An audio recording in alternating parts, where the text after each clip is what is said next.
Bonjour, dans cette vidéo on va essayer de comprendre ce que c'est qu'une division avec reste. On va par exemple essayer de diviser 7 par 3. Donc on va essayer de faire cette division-là, 7 divisé par 3. Alors ça revient à se demander combien de paquets de 3 je peux faire si j'ai 7 objets. Alors pour aborder ça, on va dessiner nos 7 objets. Voilà, j'en ai 2, 3, 4, 5, 6, 7. Et je vais essayer de faire des groupes de 3 avec ces 7 objets. Alors j'ai ici, je peux prendre ces 3 premiers objets, ça me fait un premier groupe de 3. Ensuite j'ai ces 3 objets-là, donc j'ai un deuxième groupe de 3. Et ce qui me reste, c'est cet objet-là qui est tout seul. Donc en fait, si j'ai 7 objets, je peux faire 2 groupes de 3 et il me reste un objet. Donc cet objet-là, en fait, c'est ce qu'on appelle le reste. Et du coup, ma division de 7 par 3, eh bien en fait, elle me donne 2 groupes de 3 et il reste un objet. Et il reste 1. Voilà. Alors une autre manière de voir ça, c'est que si je prends 2 groupes de 3, donc ça va me donner 2 fois 3 objets, et qu'ensuite j'ajoute un objet, eh bien je me retrouve avec 7 objets. 2 fois 3 plus 1, c'est bien égal à 7. Alors on va prendre un deuxième exemple. On va essayer de faire cette division-là, 15 divisé par 4. Donc là, comme tout à l'heure, ça revient à se demander combien de groupes de 4 je peux faire avec 15 objets. Alors je vais prendre mes 15 objets.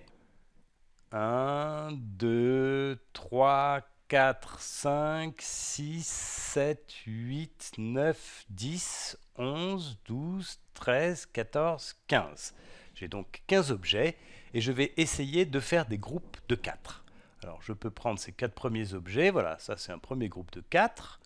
Là, j'ai un deuxième groupe de 4. Et puis là, j'ai un troisième groupe de 4. Et ici, il me reste donc ces 3 objets-là. Et avec 3 objets, évidemment, je ne peux pas faire. Ce n'est pas suffisant pour faire un autre groupe de 4. Donc ces 3 objets-là, c'est ce que je vais appeler le reste. Et donc finalement, si j'ai 15 objets, je peux faire 3 groupes de 4. Et il va me rester 3 objets. Donc 15 divisé par 4, ça donne 3. Et il reste 3 objets. Alors comme tout à l'heure, on peut faire cette remarque-là.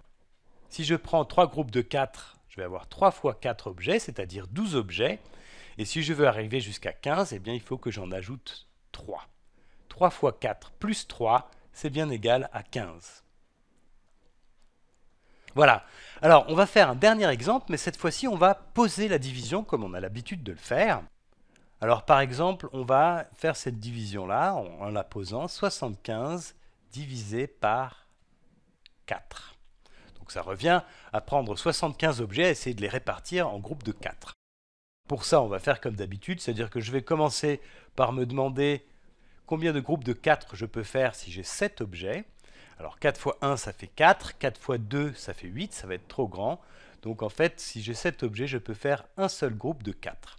Une fois 4, ça fait 4. Donc je me retrouve avec 7 moins 4, c'est-à-dire 3 objets. Là, je vais descendre le 5 ici. Donc je me retrouve maintenant avec 35 objets que je dois répartir en groupes de 4. Alors 4 fois 8, ça fait 32. 4 fois 9, ça fait 36. Ça va être trop grand. Donc ici, je vais prendre 8 objets. 8 fois 4, 32. Donc je vais avoir maintenant 35 moins 32. Pardon. Alors 35 moins 32, ça fait 3. Donc je me retrouve avec 3 objets. Et évidemment, 3 objets, ce n'est pas suffisant pour faire un groupe de 4. Donc ce 3 qui est là, ça, c'est le reste. Ce qui veut dire que finalement, si j'ai 75 objets, je peux faire 18 groupes de 4 et il va me rester 3 objets. Alors, on peut traduire ça comme tout à l'heure. Si j'ai 18 groupes de 4, en fait, j'ai 18 fois 4 objets. Et si j'ajoute 3 objets, eh bien, je vais me retrouver avec mes 75 objets. 18 fois 4 plus 3, c'est bien égal à 75.